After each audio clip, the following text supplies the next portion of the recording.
Assalamualaikum warahmatullahi wabarakatuh. Saya Lesti Nopiawati dari Prodi PGMI Fakultas Ilmu Keislaman Universitas Islam Al-Ihya Kuningan. Saya di sini akan menjawab soal UAS mata kuliah Sejarah Perkembangan Islam dengan dosen pengampu Bapak Agus Jamzam Nur MPD. Nomor 1. Periode Islam setelah masa Khulafaur Rasyidin dimulai dengan dinasti Umayyah. Jelaskan bagaimana munculnya dinasti Umayyah dan apa saja kemajuan pada dinasti Umayyah. Jawabannya yaitu dengan berakhirnya kekuasaan Khalifah Ali ibnu Abi Thalib, maka lahirlah kekuasaan Bani Umayyah. Pada periode Ali dan Khalifah sebelumnya, pola kepemimpinan masih mengikuti keteladanan Nabi. Pemerintahan Umayyah mulai didirikan oleh Khalifah Muawiyah bin Abu Sufyan di kota Damaskus, Syam.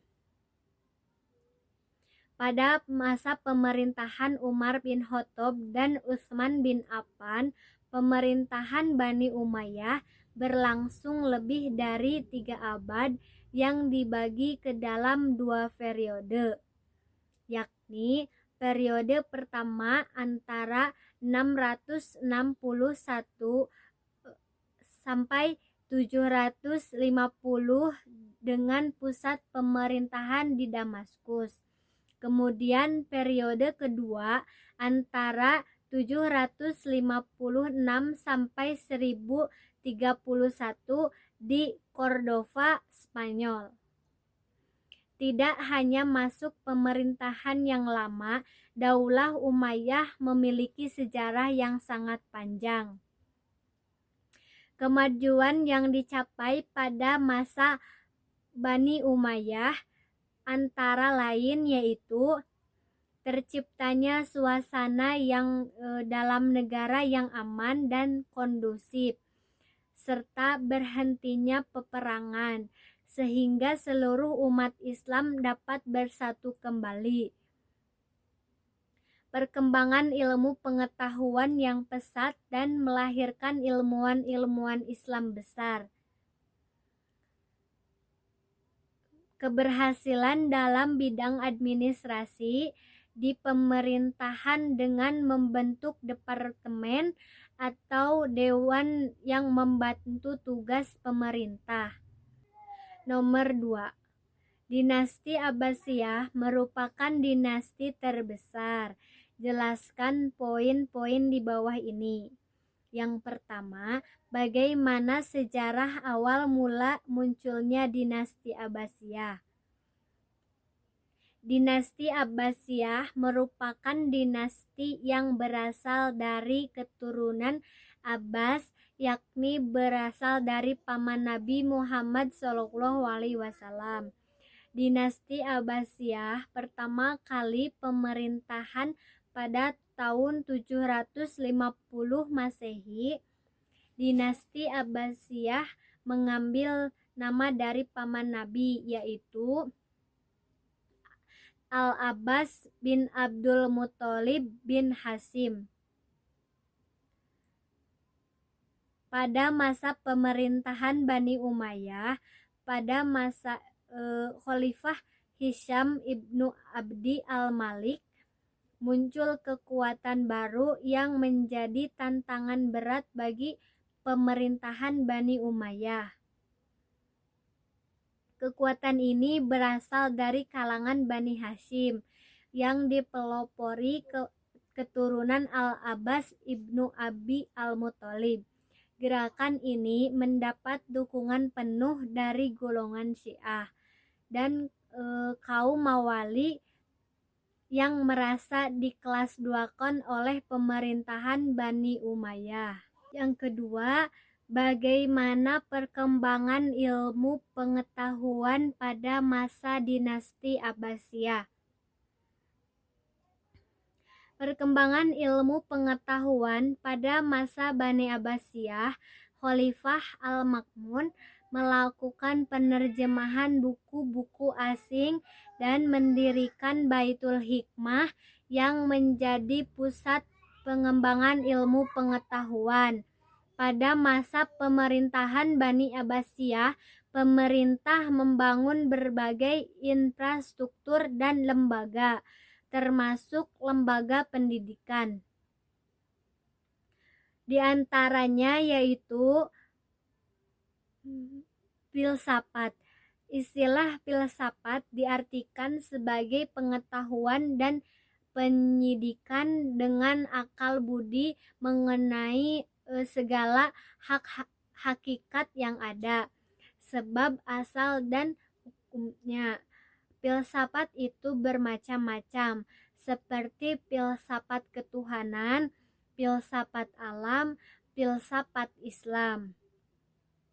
Filsafat Islam adalah pengetahuan dan penyidikan dengan akal budi mengenai segala hakikat yang ada, sebab asal dan hukumnya, dan ketentuan-ketentuan berdasarkan Al-Quran dan hadis. Tokoh filsafat Islam yaitu diantaranya ada Abu Ishaq Al-Kindi, Abu Nars Al-Farabi, Al-Ghazali, Ibnu Sina. Yang kedua diantaranya yaitu ilmu kedokteran. Dokter Muslim terkenal pada dinasti Abbasiyah antara lain sebagai berikut. Yang pertama, Khurain Ibnu Ishaq terkenal sebagai dokter yang ahli di bidang penyakit mata. Yang kedua, Abu Bakar Muhammad Ibnu Zakaria Ar-Razi terkenal dengan sebagai dokter ahli di bidang penyakit cacar dan campak. Yang ketiga, Ibnu Sina, seorang dokter di istana Amir Nuh Ibnu Ansor di Bukhara.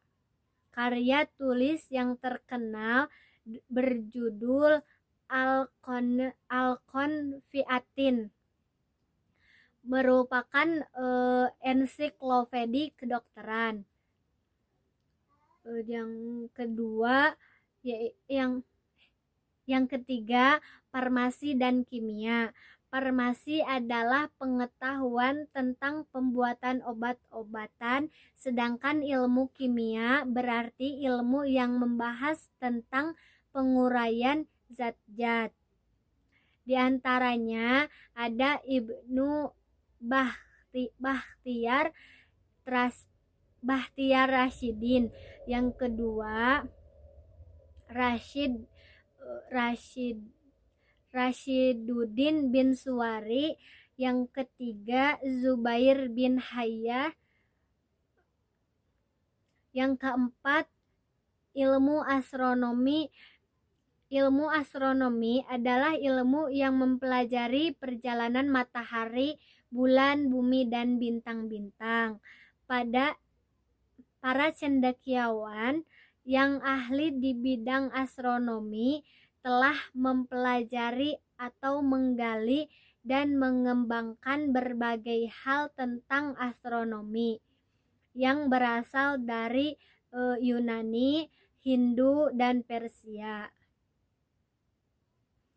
Yang ketiga, sebutkan ulama-ulama yang lahir pada dinasti Abbasiyah. Yang pertama, Ibnu Sina dengan karyanya Al-Qanfitib.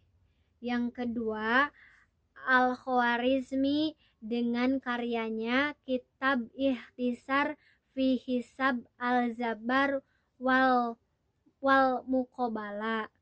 Yang ketiga, Al-Farabi dengan karyanya Al-Madinah Al-Fadila. Yang keempat, Imam Bukhari dengan karyanya Sahih Bukhari. Yang kelima, Imam Muslim dengan karyanya Sahih Muslim. Yang keempat, apa yang menyebabkan runtuhnya dinasti Abbasiyah?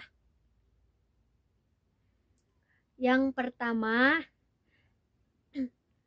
lepasnya wilayah-wilayah kekuasaan.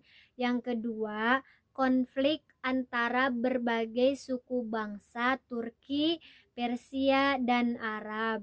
Yang ketiga, konflik keagamaan seperti antara aliran Mu'tazilah dan Asy'ariyah, serta aliran Syiah dan Ahlus Sunnah.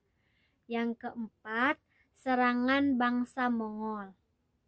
Nomor 3, uraikan secara singkat berdiri dan berakhirnya dinasti Utsmani di Turki. Berdirinya dinasti bangsa Turki adalah bangsa pemberani dan mempunyai rasa disiplin yang kebal. Mereka berdiri dari beberapa macam suku bangsa. Ada yang disebut bangsa Turki Saljuk, ada yang disebut bangsa Turki Utsmani. Turki Saljuk telah berkembang berhasil menguasai Baghdad. Akhirnya lenyap dihancurkan oleh pasukan Mongol. Kemudian Turki Utsmani yang berhasil berkembang luas dan yang sekarang kita sebut dengan bangsa Turki. Perkembangan bangsa Turki Utsmani dapat kita lihat sebagai berikut. Yang pertama, kabilah Ughuz, yaitu kabilah itulah yang menurunkan bangsa Turki Utsmani. Mereka berasal dari daerah timur dari sebelah utara Tiongkok, kemudian pindah ke daerah Turki San hingga zaman abad ke-13 Masehi karena berdesakan dengan bangsa Mongol. Yang kedua, dari Sulaiman. Pada waktu terjadi penyerbuan dari bangsa Mongol yang dipimpin dari Genghis Khan ke wilayah Turki Utsmani, kemudian mereka pindah ke tempat lain di bawah pimpinan Sulaiman. Tetapi malang nasib pemimpin itu, sewaktu menyeberangi sungai Efrat, tenggelamlah dia sampai mati. Kemudian pimpinan diganti oleh putranya yang bernama Ertagrol. Yang ketiga, Ertagrol dalam pengembangan itu Ertagrol menjumpai pasukan yang sedang bertempur di dekat Angora, yaitu antara pasukan Turki Bani Saljuk untuk menggempur pasukan Mongol. Berkat tolongan Ertagrol, pasukan Bani Saljuk mendapat kemenangan. Atas jasanya itu, Ertagrol mendapat hadiah dari Sultan Alauddin, sebuah daerah di dekat Bursa. Setelah Ertagrol meninggal, diganti oleh putranya yang bernama Utsman. Yang keempat, Sultan Alauddin dari Bani Saljuk. Kerajaan Turki Saljuk di bawah pimpinan Sultan Alauddin yang berpusat di Timur Tengah dan Anatolia atau daerah Republik Turki Sekarang.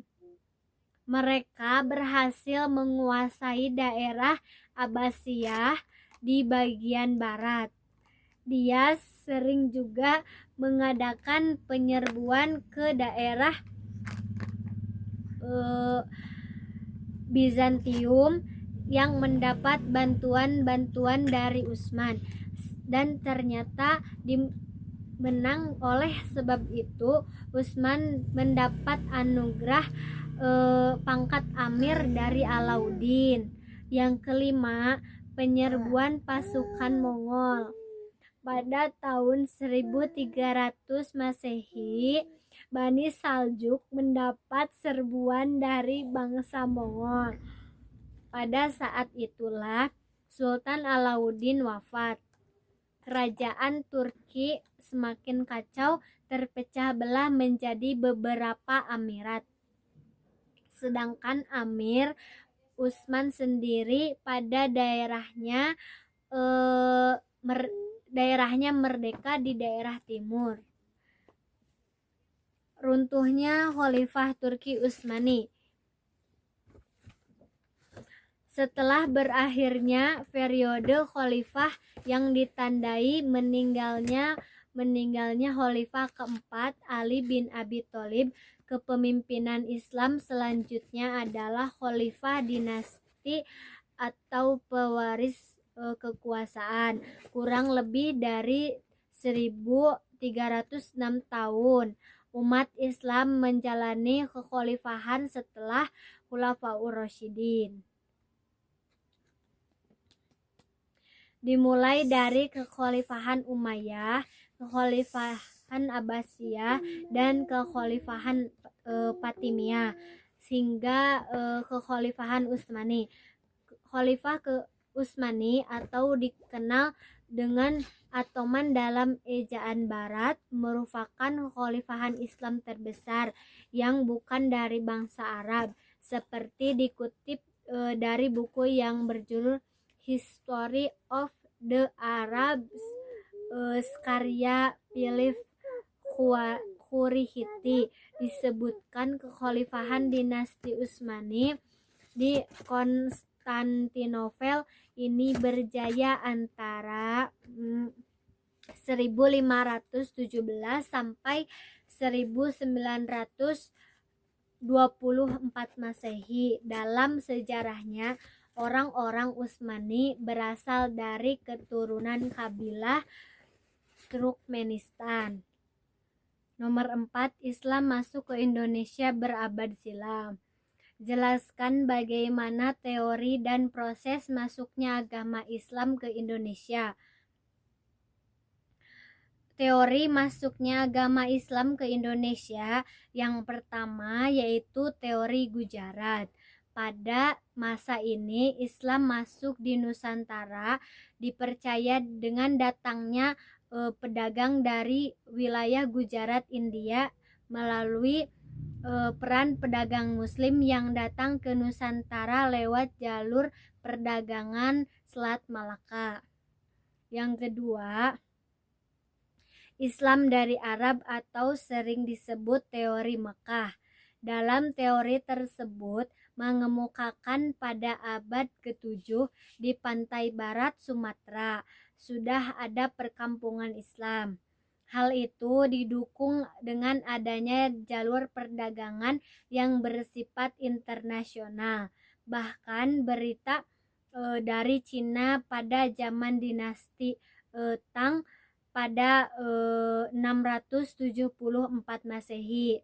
Jika orang-orang Arab sudah mendirikan perkampungan di pantai barat Sumatera. Yang ketiga, Islam datang dari Persia atau teori Persia. Pada teori tersebut, Islam masuk ke Nusantara abad ke-13 yang berasal dari Persia. Dalam teori tersebut diungkapkan adanya kesamaan budaya yang dimiliki oleh beberapa kelompok masyarakat Islam dengan Persia. Proses masuknya dan berkembangnya Islam di Indonesia pada dasarnya dilakukan dengan jalan damai, melalui beberapa jalur, yaitu melalui perdagangan, seperti yang dilakukan oleh pedagang Arab, Persia, dan Gujarat. Dengan demikian, Islam semakin cepat berkembang dan mudah diterima oleh rakyat Indonesia. Nomor 5, sebutkan keunikan proses Islamisasi di Indonesia dibandingkan dengan persebaran Islam di wilayah lainnya. Proses Islamisasi di Indonesia yaitu dengan cara perdagangan, perkawinan, pendidikan, dakwah, seni budaya, tasawuf, dan politik. Mungkin itu saja yang dapat saya jawab dari soal perkembangan sejarah Islam. Mohon maaf apabila ada kekurangan. Billahi taufiq wal hidayah. Wassalamualaikum warahmatullahi wabarakatuh.